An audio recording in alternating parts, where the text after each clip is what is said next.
Hello everyone, it's Jared again, back with another video. So once again, I'm really proud of everyone who attended the Tommy Robinson rally. You know, it was such a great event. Obviously, it was shivering cold day, but we managed to rally up all the ordinary working class British people who stand in support for Tommy Robinson, who stand in support for all the political prisoners who've been locked up completely unjustly, and we are all oppressed by this completely, absolutely tyrannical government that takes no responsibility under the leadership of Keir Starmer to tackle the problems that we are now facing in 2025 here in the United Kingdom. Mass immigration, issues like the NHS, potholes all over the country, even government corruption as well. There's too many issues to list right now, but every single problem that you can think of under the sun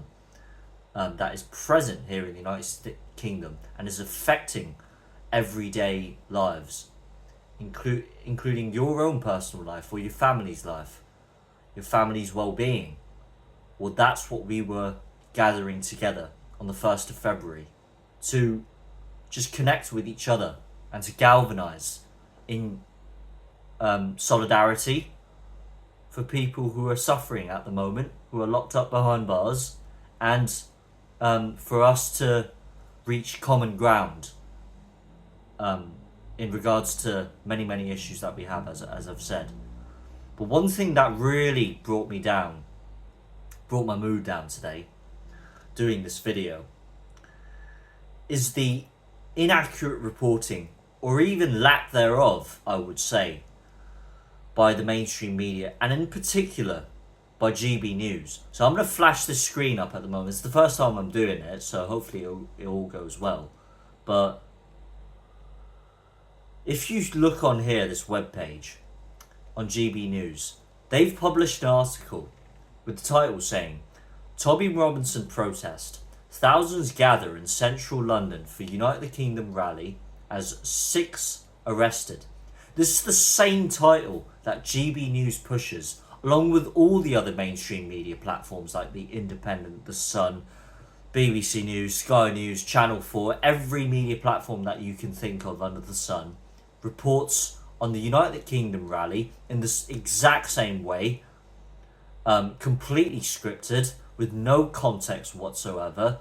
There are not a single mainstream media reporter was present at these rallies, interviewing people, talking to people in that rally, hearing their perspectives, and just having a journalistic discussion on what the issues these people attending these rallies have, and what exactly are they demonstrating, what exactly are they there for, and whether Tommy Robinson should be locked up behind bars. But if we scroll down, GB News starts describing what had happened in the rally and talking about specific details, all of us meeting together in Waterloo Station.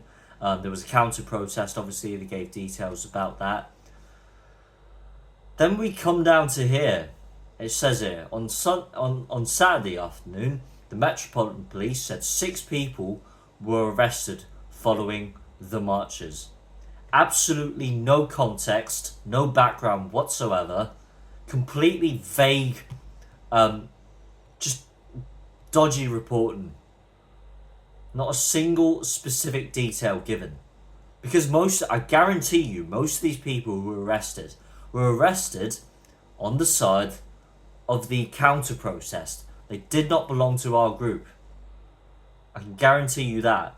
The guy who apparently spat at a police officer, I'm not so sure about that, but if he's part of our group, as I said in my previous video, he's let us down. He's painting us in a bad light, and we want no part in that.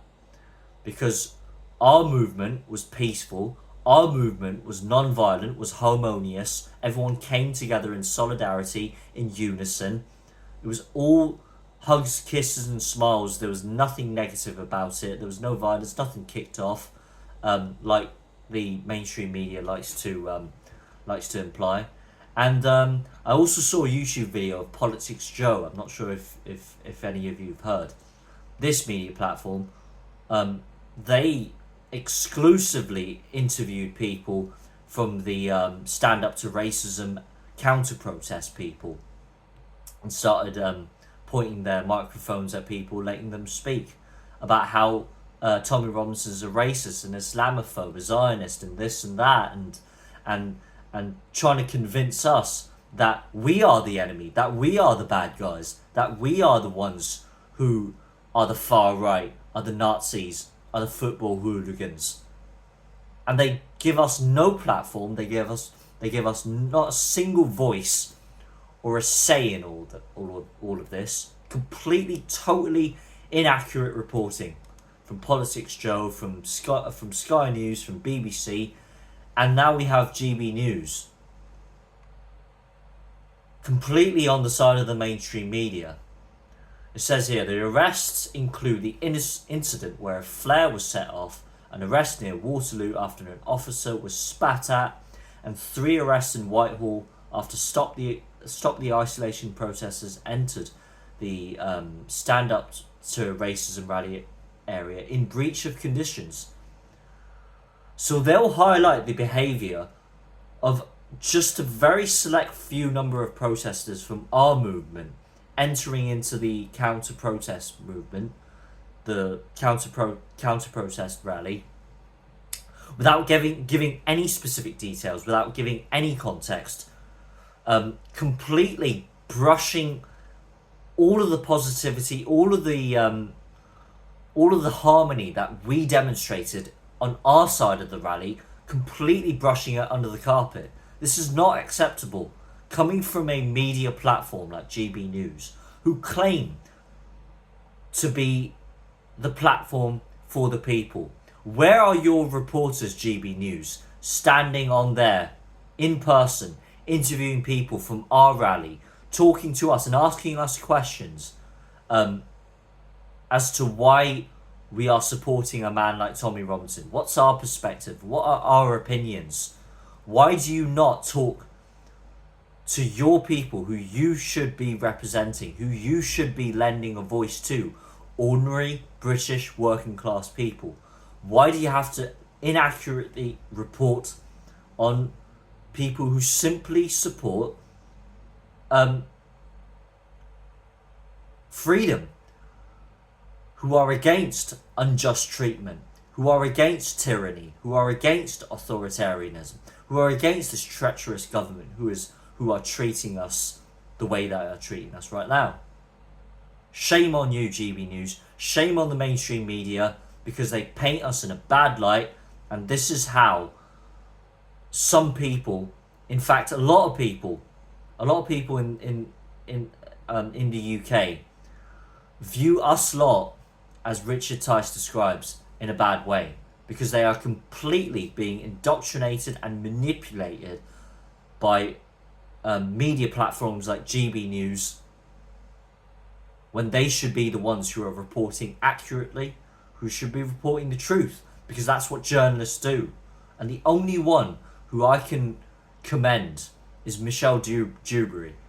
I mean, she's the only reporter on GB News who, I believe on Twitter X and on YouTube as well, who's spoken up about this, who said that there is a complete brandishing of our movement, of our people, as being the bad guys, of Tommy Robinson as being this far-right football hooligan trying to cause trouble and rallying people who are out there looking for trouble and to cause violence. Michelle Dewberry, well done for speaking up about this, but it's a shame that you're working for a media platform that doesn't stand for the people and in fact hides the truth, brushes it under the carpet, and is just the same media platform as the others that are profiteering off people's money, profiteering off people's subscriptions, and are just there as grifters to take advantage of their audience and manipulating people who are viewing them and are subscribed to their media platform. So shame on you. Let me know down in the comments below what you think, because this really riles me up. And I'm not the only one who's talking about this. People like Paul Thorpe and Richard Inman, Jeff Taylor, they've been Maya Tusi as well, Andy the Gabby Cabby, Paz49. They're talking about this as well. They're highlighting these issues. Media platforms need to be held accountable for their journalistic accuracy. All the odds are stacked against us, and we need to keep fighting on about these issues. Freedom of speech needs to come first in this country. Let's bring back freedom and free Tommy Robinson. That's all I have to say for this video. Thank you very much for watching. Sorry for rambling on again. But see you next time.